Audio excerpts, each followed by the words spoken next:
Bien-aimés dans le Seigneur, bonjour et bienvenue sur votre chaîne Winners Ambassadors TV. Comme vous le voyez aujourd'hui, nous avons notre sœur Nadège avec nous. Sœur Nadège, bienvenue, bonjour à toi, qui justement a bien voulu participer à ce micro-trottoir. En cette sortie d'église, comme vous le savez, nous faisons toujours un micro-trottoir pour notre sortie d'église. Alors le thème d'aujourd'hui, c'est sur la transformation d'un chrétien. Voilà, les preuves, qu'est-ce qui prouve qu'un chrétien est transformé avant sa nouvelle naissance? Qu'est-ce qui montre? Quels sont les points, les preuves qui montrent qu'un enfant de Dieu est transformé? Alors, sœur Nadège, dis-moi, qu'est-ce qui conduit à un chrétien d'être transformé? Qu'est-ce qui pousse?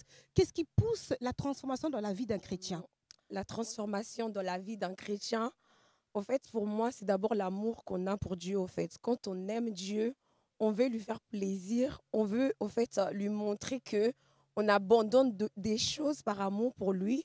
Et donc, naturellement, en écoutant sa parole, c'est l'amour de un, moi je dis, et de deux, l'amour qu'on a vis-à-vis de Dieu, et de deux, c'est la parole de Dieu, au fait, nous permet d'échanger, au fait. Amen, sœur Nadège. Mais pour qu'il y ait une transformation, euh, ça dépend de qui? Est-ce que la transformation dépend de l'homme ou est-ce que la transformation dépend de Dieu? Moi, j'ai d'abord de l'homme, en fait, parce qu'il a dit, mon fils, donne-moi ton cœur. D'abord, il faut que l'homme ait la soif, les désirs d'échanger, parce que la transformation, c'est la croissance, en fait. Du point de départ, nouvelle naissance, on écoute la parole, on grandit, et ainsi de suite, en fait. C'est la transformation, dans un premier temps, dépend de la soif qu'on a, de notre volonté de grandir.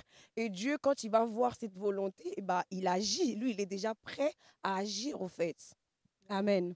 En fait, on demande de l'aide quand on est conscient qu'il y a un ça ne va pas. Quand on demande à Dieu, Dieu va nous changer. Mais il faut qu'au départ, que l'homme, en tout cas nous, l'homme, ait ces désirs-là, cette soif d'être transformé, parce que la parole, elle est déjà disponible. La parole, elle est déjà là. Dieu, il s'engage toujours pour nous transformer, mais au départ, il faut que nous ayons la soif, au fait, les dégoûts du mal pour aller vers le chemin du changement. Amen.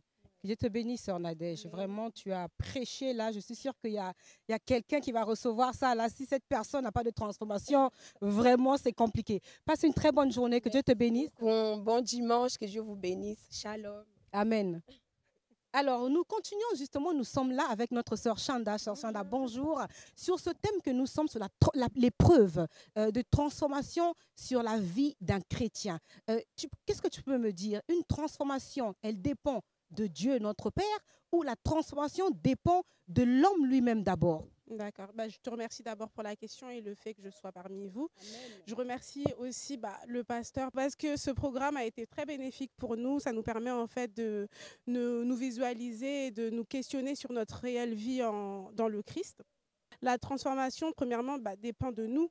Parce que Dieu, il reste le même. C'est à nous, en fait, de faire le premier pas pour revenir vers lui, premièrement, et décider de poursuivre notre vie selon sa parole. Donc, Dieu reste le même. Dieu reste à nos côtés. Tout ce que nous devons faire, c'est saisir cette grâce pour, en fait, avoir une vie pleinement en Christ et être conscient, en fait, de notre vie éternelle, tout simplement. Tu peux me donner deux preuves d'une vie dans un caractère, hein, physiquement, deux transformations, deux preuves de transformation dans la vie d'un chrétien? D'accord. Physiquement. Physiquement? D'accord. Premièrement, le caractère. Le fait que les personnes autour de nous témoignent qu'on a une vie transformée, un caractère changé, qu'on porte en fait les fruits de l'esprit. Donc tout simplement. Et physiquement, oui, on peut dire qu'on a une vie de sacrifice et une vie de consécration et on se donne totalement à Dieu. Ouais, Est-ce que je peux rajouter que, par exemple, la loyauté aussi est une preuve? la fidélité, la loyauté, les fruits de l'esprit, la douceur, tout ça, c'est notre caractère qui va se démontrer aux yeux des hommes qu'on a changé de camp, tout simplement. Ça veut dire qu'une personne qui n'est pas loyale, un chrétien, il vient à l'église, il écoute la parole, il n'a pas, ce n'est pas une personne loyale. Ça veut simplement dire que cette personne n'a pas de transformation ou n'est pas dans le Christ.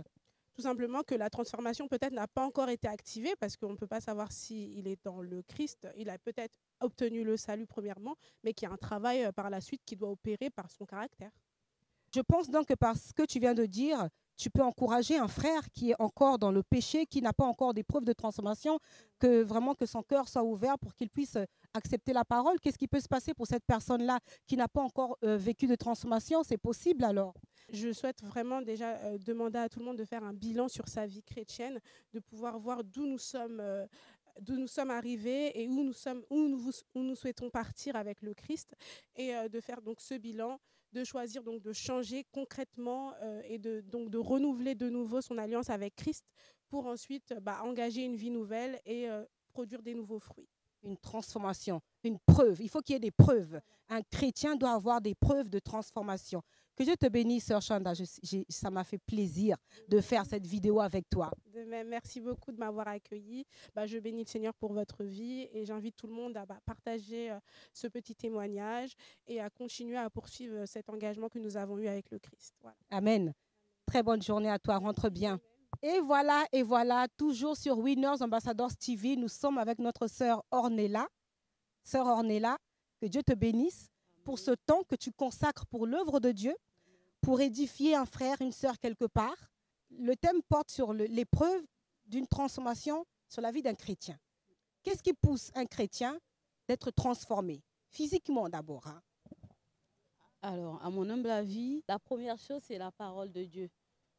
Je pars de mon propre témoignage, disant que la parole de Dieu aide beaucoup. Je pourrais même dire que c'est le socle, la base de ma foi et de ma vie. Et si je suis celle que je suis, c'est parce que je suis dans ce processus-là, en fait, de la transformation.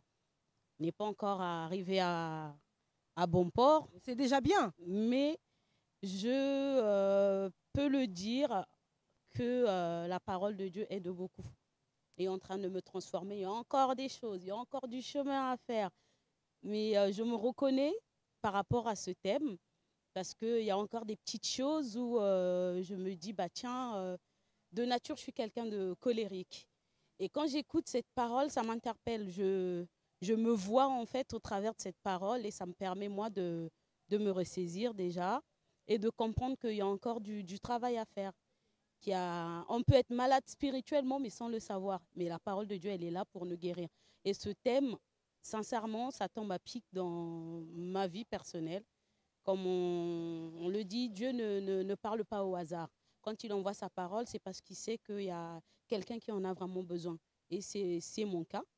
C'est pour ça d'ailleurs que je bénis le Seigneur, je bénis sa parole, ainsi que son serviteur, parce qu'il est le canal par lequel Dieu passe, en tout cas, pour changer ma vie. Alors, est-ce que tu peux me donner 2 preuves, 2 cas d'une vie transformée, dans un caractère, par exemple?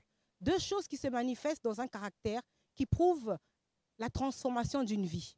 Moi, je connais une personne dans mon entourage proche qui était quelqu'un de très impulsive, qui volait aussi dans les magasins, elle vole à l'étalage. La personne était connue pour ça. Et depuis à peu près 2 ans, cette personne a donné sa vie au Seigneur. Et il y a des choses que je lui disais auparavant, il y a 10-15 ans, ça rentrait là, ça ressortait là, ça ne lui disait absolument rien. Et là, le fait d'écouter la parole de Dieu, elle me rappelle même certaines prédications que je lui partageais. À l'époque, on n'avait pas de réseaux sociaux, c'était sur des DVD que je lui partageais. Et elle m'a rappelé ces prédications-là, me disant, mais quand la parole de Dieu vient dans ton cœur, il y a des choses, on n'a plus besoin de t'enseigner. La parole elle-même fait ce travail-là. Et elle a complètement arrêté. Oui, parce qu'en fait, tu sais, Sœur Ornella, lorsqu'il y a la transformation physiquement, ça veut dire qu'il y a eu déjà une transformation intérieurement. Donc cette personne, je pense, par la parole, elle a été transformée. La parole de Dieu, elle est vivante, elle transforme, elle touche la personne, elle guérit. Et la guérison, elle va aussi de l'âme. D'une personne qui volait, ne vole plus. Ce sont des preuves d'une transformation. Une personne qui mentait, qui ne ment plus. Une personne qui était dans l'impudicité, dans l'idolâtrie, qui comprend par la parole de Dieu et la transformation intérieure, l'amour de Dieu, cette personne est conduite à changer. Et nous avons notre modèle, pour terminer, Sœur Ornella, Jésus-Christ. Jésus-Christ a reflété un caractère bon, de bonnes attitudes, de bonnes preuves.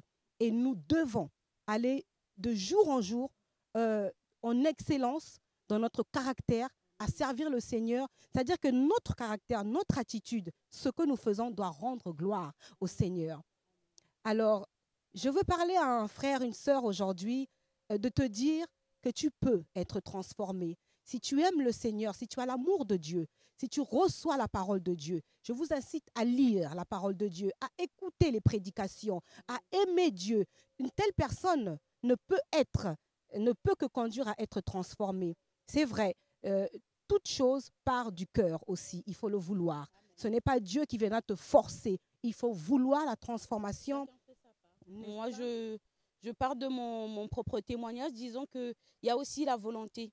Dieu fait sa part, il a déjà fait sa part en nous annonçant sa parole, en nous envoyant sa parole comme ce matin. Maintenant, c'est à nous qui recevons cette parole, de la pratiquer, de la mettre en pratique, de vivre cette parole, que ça ne soit pas seulement un slogan, mais de vivre cette parole, de la pratiquer. Et je pense que les fruits ne peuvent que se manifester. Amen. Sois bénie, sœur Ornella, vraiment pour cet enseignement. Je sais qu'un enfant de Dieu, quelque part, qui se pose des questions, qui pense que ce qu'il fait n'est pas mal, mais je sais qu'à travers ce que tu viens d'écouter, tu comprends que ce que tu fais est mal. Si tu voles, si tu mens, si tu es impulsive, les caractères très mauvais doivent aussi être transformés par l'amour de Dieu. La parole de Dieu doit transformer tout cela. Voilà pour notre thème d'aujourd'hui. Je vous dis vraiment un très bon dimanche. Je vous souhaite vraiment d'être bénis. Que la grâce de Dieu, la communion du Saint-Esprit soit votre partage. Confiez-vous toujours dans le Seigneur.